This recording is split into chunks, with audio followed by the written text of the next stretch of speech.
Salam sejahtera Malaysia. Denyut nadi suara rakyat bergema di channel ini. Sebelum kita mulakan berita pada hari ini, jangan lupa tekan butang subscribe, like dan share. Sila tinggalkan komen anda.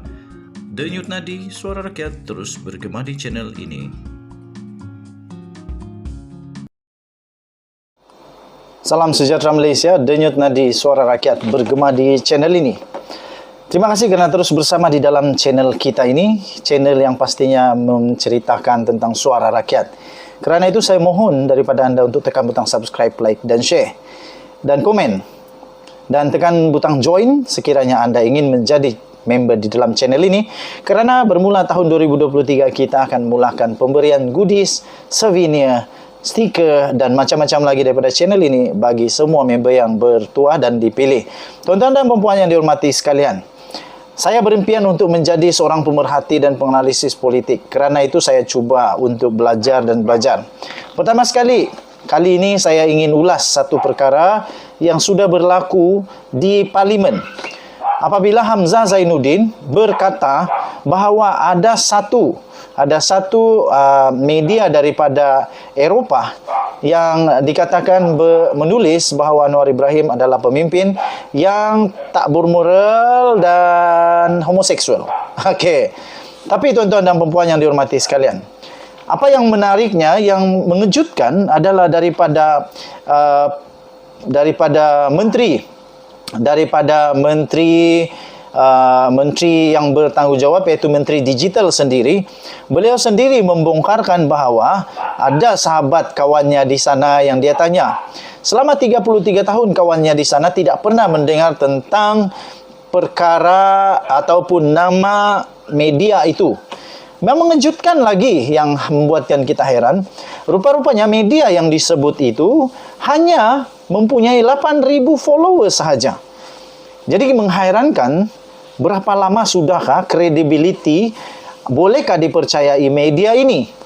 Sehingga ada orang mendakwa bahawa media ini sebenarnya telah dibiayai oleh peribadi-peribadi, orang-orang tertentu yang cuba untuk menjatuhkan Datuk Seri Anwar Ibrahim. Dan segalanya mulai kantoi. Dan pada pendapat saya, jika benar bahawa ini hanyalah satu percubaan untuk memburukkan nama Datuk Seri Anwar Ibrahim, sekiranya, ini saya kata sekiranya, belum tahu, tetapi yang pasti Menteri Komunikasi Digital mengatakan bahawa ini cubaan scam daripada orang-orang tertentu. Melalui perkara ini, saya membuat satu analisis bahawa ini satu percubaan daripada mereka yang berkaitan, iaitu untuk cuba memalukan Anwar Ibrahim di mata Malaysia, rakyat Malaysia, di Parlimen, malah di seluruh dunia. Malangnya, percubaan itu bukan sahaja gagal, tetapi turut menjadikan Parlimen Malaysia mungkin akan menanggung malu. Kenapa tidaknya? Kerana perkara itu disebutkan di dalam Parlimen. Yang sepatutnya di dalam Parlimen disebutkan adalah fakta-fakta yang mempunyai kredibiliti yang tinggi, yang boleh dipercayai. Jangan sampai memetik media-media antarabangsa yang tidak ada kredibilitinya. Ini menunjukkan bahawa orang-orang tertentu bukan sahaja gagal malukan Anwar Ibrahim, malah turut membawa satu yang memalukan lah, pada pendapat saya memalukan. Kerana itu dilihat oleh seluruh dunia. Ini mungkin satu bukti yang terdesak. Bukti yang menunjukkan bahawa ada golongan tertentu yang terdesak sangat untuk menang. Terdesak saja sangat untuk cuba menunjukkan bahawa Anwar Ibrahim tidak layak untuk menjadi Perdana Menteri. Manakala berlainan pula daripada perspektif Agung dan Majlis Raja Melayu. Apabila Agung sendiri yang memilih memperkenankan Datuk Seri Anwar Ibrahim sebagai Perdana Menteri Malaysia, begitu juga dengan Majlis Raja-Raja melalui perbincangan khas dengan Seri Paduka Baginda yang di Pertuan Agong, Baginda yang di-Pertuan Agong dan Sultan-Sultan, Raja-Raja Melayu bersetuju bahawa Anwar Ibrahim mempunyai nombor yang cukup. Pertama. Kedua, yang paling ada kredibiliti untuk menjadi Perdana Menteri.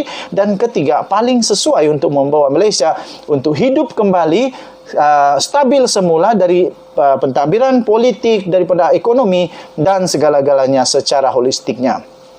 Kedua, tuan-tuan dan puan-puan, ini merupakan bagi saya terlihat sangat bahawa ada golongan-golongan yang kehilangan idea, kehabisan idea dan tak ada modal untuk dipolitikkan. Sehingga menurut satu Twitter yang saya baca, dia kata laman itu ataupun media itu hanya dibuat-buat supaya adanya isu yang boleh dibangkitkan. 8,000 follower itu sukar untuk dipercayai kredibilitinya. Kalau memang media itu bagus, pasti dia punya follower ramai. Jadi, mungkinkah orang-orang, individu-individu tertentu ini sudah kehabisan ide politik sehingga membuatkan perkara ini diungkit semula. Diungkit semula dan membuatkan seakan-akan Datuk Seri Anwar Ibrahim tidak layak.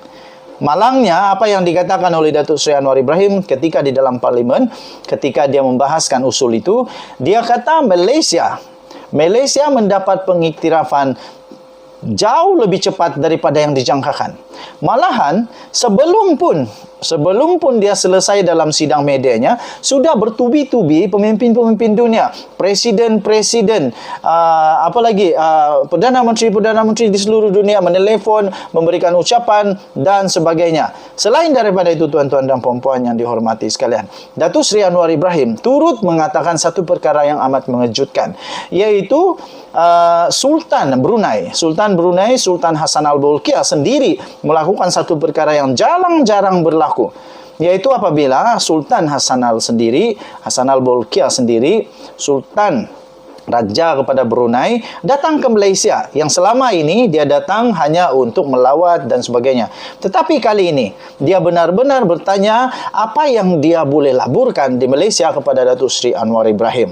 Ini amat mengejutkan kerana selama ini Sultan Brunei hanya melabur di tempat-tempat yang strategik tertentu, contohnya di London, contohnya di Singapura dan beberapa tempat lagi. Tapi kali ini pengiktirafan yang luar biasa besarnya apabila Sultan Brunei sendiri bertanyakan kepada Datuk Seri Anwar Ibrahim kalau ada tempat, ada peluang untuk dia melabur di sini. Tuan-tuan dan puan-puan, seterusnya tuan-tuan dan puan-puan, saya melihat cubaan ini sebenarnya hanya satu percubaan untuk menyelamatkan pemimpin yang telah disaman oleh Anwar Ibrahim.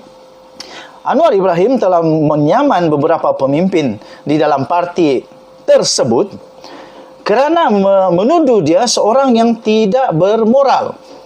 Dia menyaman kerana ada ramai orang kata dia ini adalah yang menyokong agenda LGBT.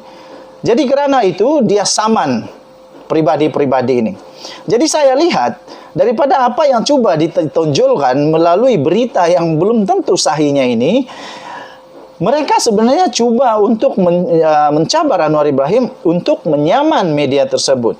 Sekiranya dia tidak menyaman media tersebut, makna kata mereka boleh mempersoalkan kenapa dia menyaman rakyat Malaysia yang cuba untuk mendedahkan perkara tentang LGBT, tentang homoseksual, tentang tak bermula dan sebagainya, tetapi dia tidak pula menyaman media daripada luar. Jadi bagi saya ini mungkin salah satu cara untuk mencuba untuk menyelamatkan pemimpin-pemimpin di dalam parti-parti tertentu yang telah disaman oleh Datuk Seri Anwar Ibrahim. Tapi jangan silap, Anwar Ibrahim ada pita rakamannya, ada video rakaman ketika mereka berucap. Nak buat macam mana lagi?